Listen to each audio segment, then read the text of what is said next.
about the initiative by the Transport Ministry to have 8 buses minimum on 4 major routes where they believe there's huge traffic. And this morning we've been joined by the Minister of Transport, Bukari Joseph Nipo, who is also Member of Parliament for Saboba, right here on the Super Morning Show. Honorable Nipo, good morning and thank you very much for joining us. Good morning, my brother, and let me say good morning to your listeners and also your good self and then the entirety of Joy FM. Great. I mean, it's been a long time and we've been looking for this opportunity, even though we had wanted you in studio. We're glad that we have you on the phone. We know that subsequently you'd be in the studio. So let's do it this way. First of all, help us understand what led to this decision. What does it seek to achieve? Thank you. And regrettably, we notice of late that many of our commuters, after close of work, are stranded either in the stations, terminals, or along the routes at car parks. Simply because some vehicles are not available to convey them to their various destinations. We decided to do an inner search to find out why we were having this situation. And it came to our notice that at peak times, most of the drivers will withdraw from the stations or the terminals and get onto the route and not charge unapproved fees. And this had been the motivation that they leave the terminal not to be controlled and do whatever they want. So the main issue had to do with our drivers deciding to take the other way around to extort or to collect unapproved fares from our commuters. And so this is one of the ways of dealing with that. I'll come to the unapproved fares shortly. But since you looked at it and you've actually come out with routes, the expectation is that you looked at certain numbers. So let's get into the numbers. Help us understand, for instance, why you decided to put 8 buses on these routes. How many people, for instance, during peak hours use these routes? And what is the justification for the 8 buses? Yes, my brother, I throughout from Monday to date, at peak hours, I go around some of these routes, not necessarily to count, but to see for myself the number of people who are stranded at all terminals and stations along these 4 corridors. We are starting with these 4 corridors. We are not saying that these 4 corridors are the only areas that we see long queues of commuters who are stranded. But the fact of the matter is that at peak hours, between the hours of 4 to 8 in the night, if you are observant, you will see large numbers of people who are standing along the routes and stations in search of vehicles to get to their destinations. And it is the beginning of it. We are mopping up more vehicles so that we can spread out to cover the entirety of the city. Okay. And also, we believe that these drivers, if they want to continue to engage in the commercial business with the Ghanaian people, then they must return to their stations, work with the ministry and the various unions to be able to convey our people. Okay. So, Honorable Joseph Bukari Nipo, so this is my question and the basis for the question. We're putting a minimum 8 buses on these routes. The expectation is that we would have done some analysis to know and to determine the number of vehicles we're putting on the road. And it is that I want you to share with me. Why 8 on each route? So clearly, I told you this is an emergency deployment to salvage the situation. However, we have put an 11-member task force to go and bring out these details that will enable us to be able to bring either more or to spread to other areas. And as I speak, the task force has up to Saturday, just 2 days to come to submit their report. But this is an interim measure that will see our passengers stranded, our commuters stranded, and we needed to do something. We will not go around to start counting them before we bring vehicles to convey them once we see them. But the task force will by Saturday submit their report, and this will give us all these details. We didn't want to wait for the reports to come, but we wanted to take the action once the task force goes ahead with their work. So let's understand the terms of reference for the task force that you've put in. What are they expected to deliver to you on Saturday? I don't want to print their word, but let me tell you that one, I told you, at peak hours, vehicles are no more in the stations as they used to do. Mm-hmm. They are all out. Why are they out? And again, how come that all of a sudden vehicles are no longer around to pick our commuters? Once this used to happen on daily basis, that the commuters, when they close from work, they had vehicles. And again, all of a sudden, drivers will pick passengers. For instance, if you are picking from Accra to, let me use Ashama for the purposes of example. Then you get to motorway and you tell them you are not going to Ashaman again. And if they want you to go to Ashaman, they have to pay extra. It is just a way to extort more money from them. And so the task force has all these areas to look at and come out with the names and numbers of these vehicles who have abandoned the terminals and the lorry stations, and again, find out which of them are on the routes and collecting unapproved fares. Okay. Hello? Yes, I'm listening. Yes. Beyond this particular task or mandate, you've talked about the traffic situation. What about the traffic situation must they deal with? Are they expected to look into?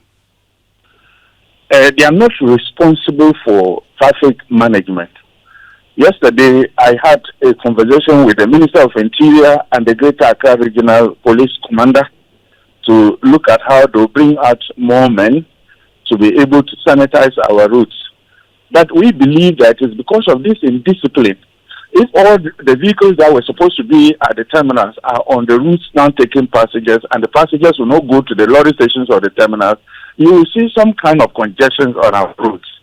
But that is left for the MTTD and the police, for that matter, to support or help us to sanitize. And I had a very brilliant or nice discussion with the Interior Minister and the Greater Accra Regional Police Commander on as to how they will come in to support to sanitize our routes and decongest at peak hours. Honorable Minister for Transport, we do know right here in Accra that at peak hours, even before the challenge you talk about, many people were stuck in traffic and people would have to leave their homes at 5 a.m. And we see individuals, many people in their vehicles driving alone. And so the issue of traffic on major routes in this country has been an old problem with us. Now that we have you, and now that you say this is an interim measure, let's look at the permanent fix. What are you doing to deal with that situation? Improved public transport in this country. What are you doing about that? I'm happy to note that you yourself, just like the ministry, you have noticed that over the years, our streets are congested due to a lot of human factor and also the inability of government or states to bring in long buses that can take many passengers to reduce the reliance of private people using their own vehicles. And just like you said, one person seated in a vehicle, that if there was proper transport network, the fellow would have either joined the public means or maybe use another alternative that will have many people on board. This is a long-term measure. The Ministry of Transport is looking at how to tackle this issue. It has to do with us bringing in more of the buses, which we are currently at various stages of getting in more buses to support us, see how we can have a reliable means of transport that will give confidence to the people that, well, I will not need to drive because at this time I can pick a bus here and at this hour this bus will be available at this point, and that will reduce cost to the person himself and also decongest our streets. Then another thing has to do with the human factor that I talked about earlier. For the fact that some drivers are such that They would not even, assuming you are on a highway, that there are two lanes. For you are a slow rider, you go to the outer lane and allow the fast riders in the inner lane. But you will see that they will block and others will be tooting horns at their back and they will not. The National Road Safety Authority is just prepared to take off with serious public campaign as to how our roads should be used and how we should manage our roads. Like I said, the police is also coming up to support us to bring discipline.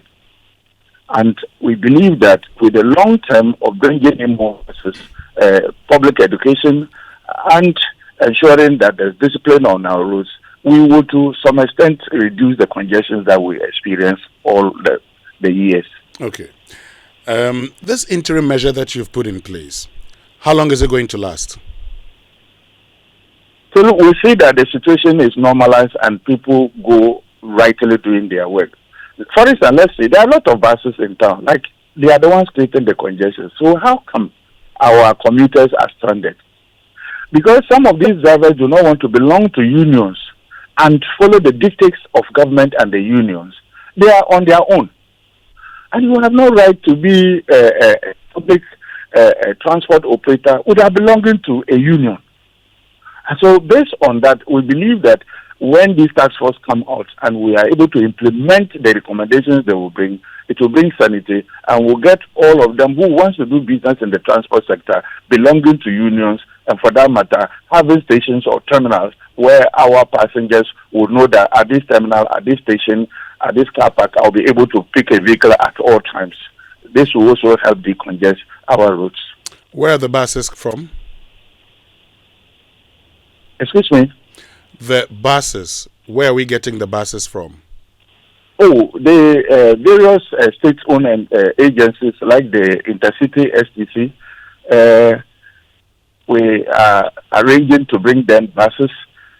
Plans are far advanced, and I know the Metro Mass management is currently in Egypt to do some inspections and see some specifications of buses that we are expecting. And other private people we are talking to also, in a way, do some partnership with government by providing buses to help us be able to take care of the passenger needs. Honorable Minister for Transport, the buses that you deployed yesterday, 32 of them, where did you get them from? Yes, so like I earlier on stated yesterday, we have realized that the Intercity STC, at sometimes most of their vehicles return and they are not scheduled to take the next trip. And so they stay at the station to the following day before they are scheduled to now take the next trip. So if you go to them, you will see that they have such vehicles that will park for maybe 2, 3, 4, 5, 6 hours. So we are mopping up all those vehicles, deploy them at the peak time. After that, after 8 or 8:39, they get back to the terminal and they are prepared for the following day's work. When you say we are mopping them, how many buses did you deploy yesterday? Yesterday, we did a deployment of 15 air-conditioned buses, 9 mini coastal buses, and another 9 Benz bus-type buses. Okay. So they were in 3 categories. These were the number of vehicles. We are expecting that today the number will increase because yesterday was the beginning and we are expecting more of the vehicles to be on board today. So the air-conditioned buses, on the average, what's the number of passengers they can take? Oh, it depends, but some are 52 downwards to 32. Okay. Then the coastal buses, now these buses, Honorable Minister for Transport, because you say you want to help, and in the current traffic situation that we have, hardly can these buses move to their destination, come back and do another trip. You would agree? I thought you would have supported me or helped me yesterday to go around to see how they have worked yesterday. I am not saying they haven't worked, but I am only saying that from 4 to 8 p.m. if you move from Adenta, from Accra to Adenta, and you do an hour and a half, you won't do an hour and a half. You'll do more than an hour. Because you're likely to do probably 2 hours. But let's say you do an hour and a half for purpose of analysis. By the time you drive back to Accra and you want to go again, you're getting back to Accra by 7 p.m., almost 8 p.m. You cannot do another trip to Adenta. So the question is, putting 8 buses on a stretch, let's even say 52 passengers, you're looking at picking about 408, 416 people. 416 out of the thousands that would go to Adenta from Accra. Really? Are we helping them? Okay, looks like we've lost the Minister for Transport, Joseph Bukari Nipo.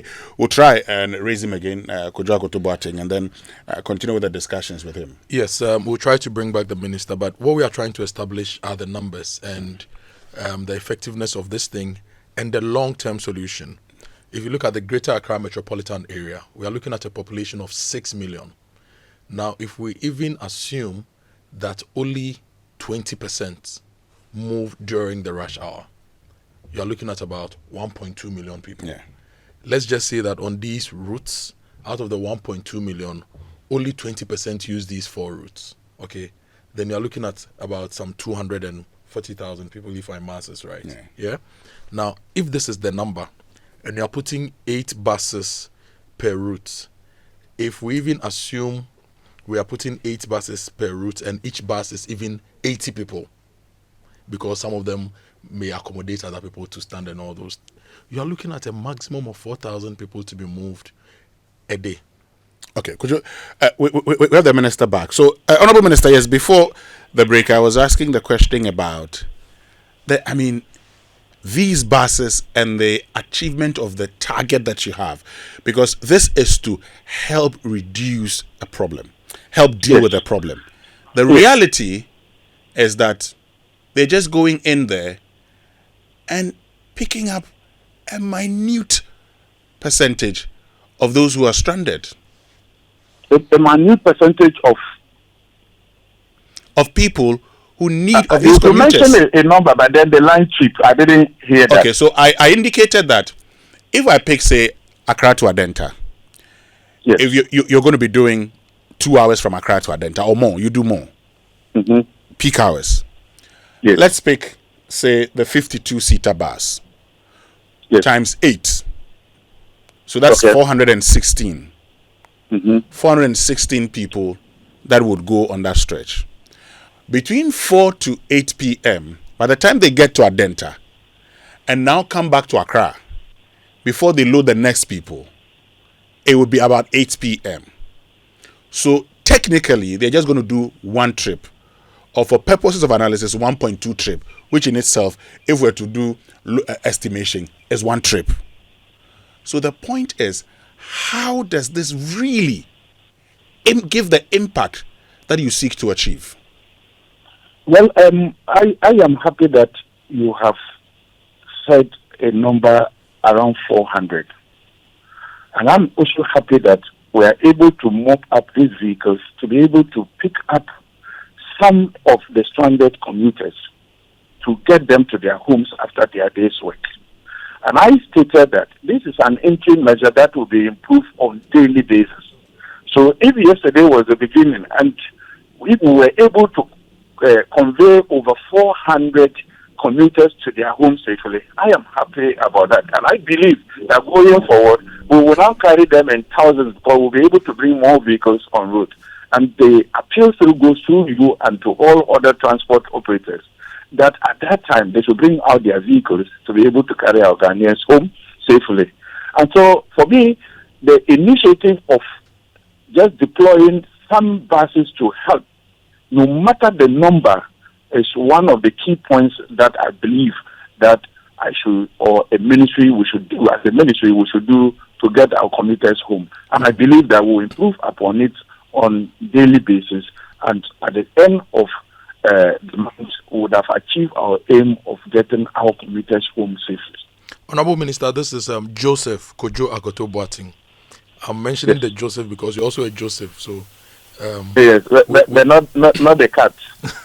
Not the cat. True. You mentioned earlier that you'll be buying more buses for the state-owned bus companies. If I remember very well, in the first term of His Excellency President Mahama, we bought 295 buses for Ayalulu.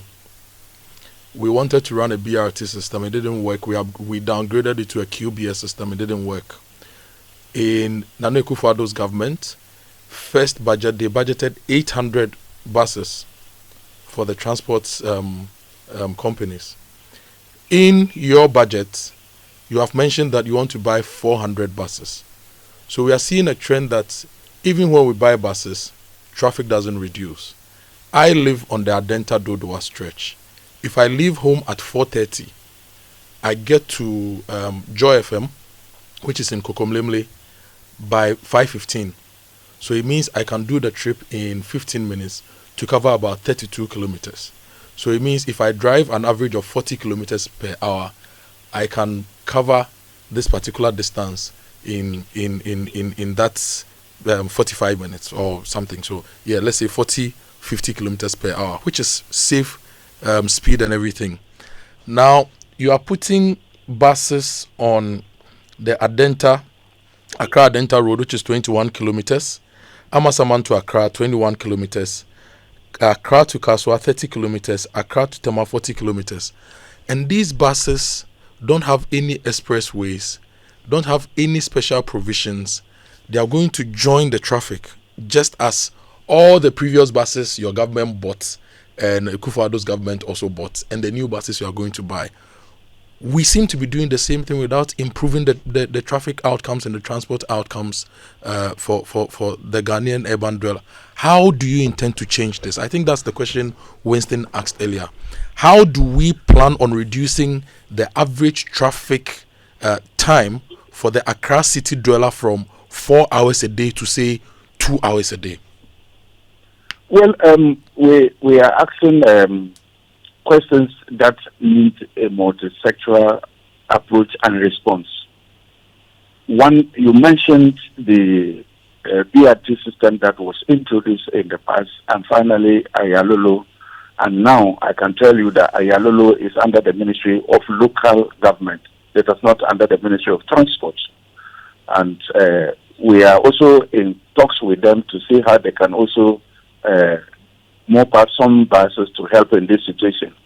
The road traffic management has to do with a collaborative work between the police, the Ministry of Transport, for that matter, the National Road Safety Authority, to see how we can, one, and then the Ministry of Roads and Highways, to see how, one, roads can be re-engineered, two, we ourselves, the human factor, can be improved to ensure that we decongest our roads. And we have to, as a people, begin the conversation and begin the redesigning and restructuring of roads to cater for every sector, every person or every user of the road. That is very key. But at this point where we are, the subject matter today is for us to see how we can help this issue of our commuters or our workers when they close from work, they are stranded and not get vehicles to go. This will be a broader discussion that they engage so that we can all, or we as a government, we will do to develop. You can see that the budget is loaded with roads, because if we don't re-engineer our roads, there's nothing we can do to reduce traffic. That's the human factor that we have to deal with. And the big push, I'm happy that it is coming out to deal with a lot of road infrastructure.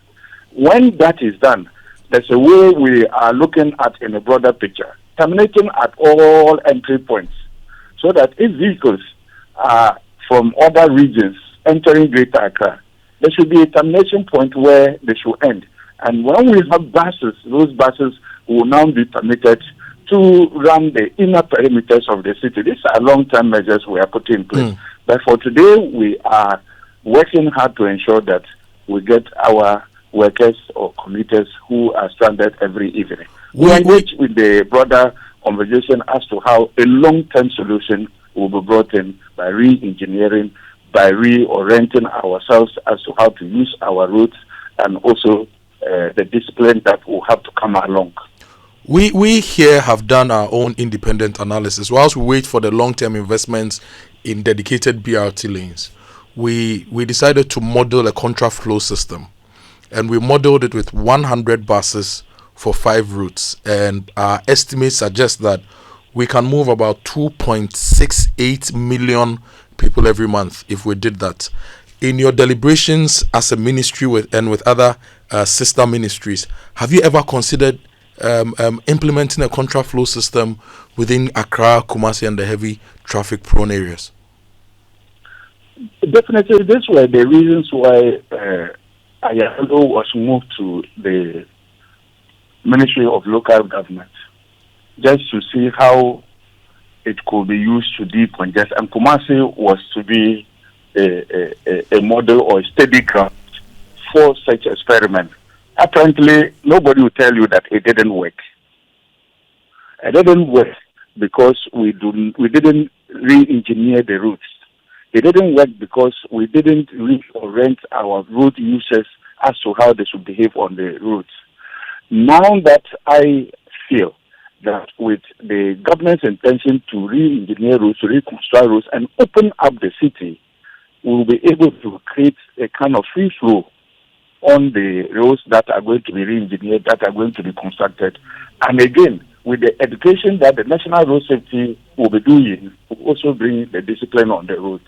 However, I'm happy to note or to hear from you that you have done your own analysis. When it gets to development of a nation, it requires the input from all sectors. And I'll be willing to engage you and also share with you the ministry's long term of bringing solutions on our roads. Don't also forget that the Ministry of Transport is responsible for road services, not the engineering or construction of roads. Okay. Now, I know you have to go do other things. So quickly, these buses that were, deployed on our routes, are the commuters paying for them? Well, definitely, they are paying the normal approved fares that they used to pay on daily basis. That is what they will do. They are not finding buses to move. Okay. They are not finding vehicles to move. They are arranging to bring in the vehicles for so approved fares that they. So, for instance, if from Accra to Adenta is 10 cedis, they pay 10 cedis. Definitely, there are approved fees or approved fares that the unions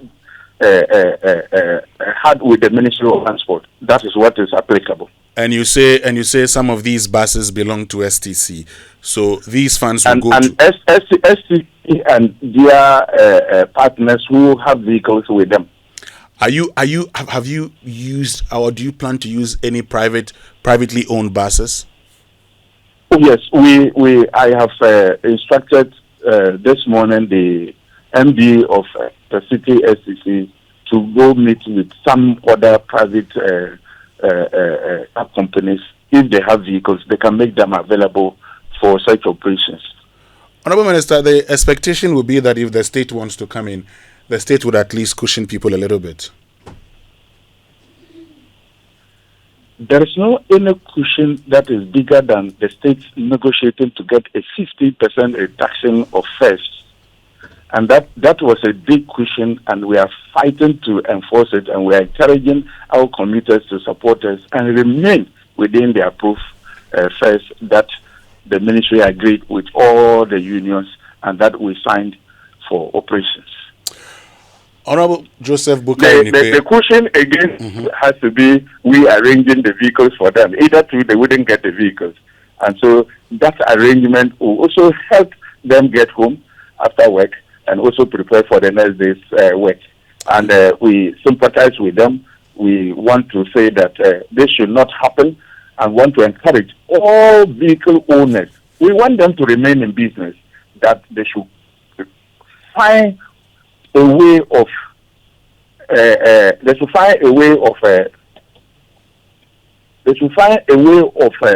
being a member of a union or getting themselves into an organized association in the transport sector so that they can continue to be in the business. Failure to do that, this task force, when they come out with their report, we either will sanction or ban vehicles who are not registered with unions and are operating on their own. Honorable Joseph Bukari Nipo, I know you have other things to do, but we need to have you in studio so we can have this conversation in detail. Definitely, I am working on let me use this phrase, the Okada bill. And when it is passed within the days to come, I will have the joy to be on air with you for, even if you want. No, say you would have the joy to be on Joy FM. On Joy FM, yes. Good. Honorable Joseph Bukari Nipo, thank you very, very much for joining us this morning. We're grateful to you. I'm grateful for you having me too. Great. So that's the Transport Minister and Member of Parliament for Sub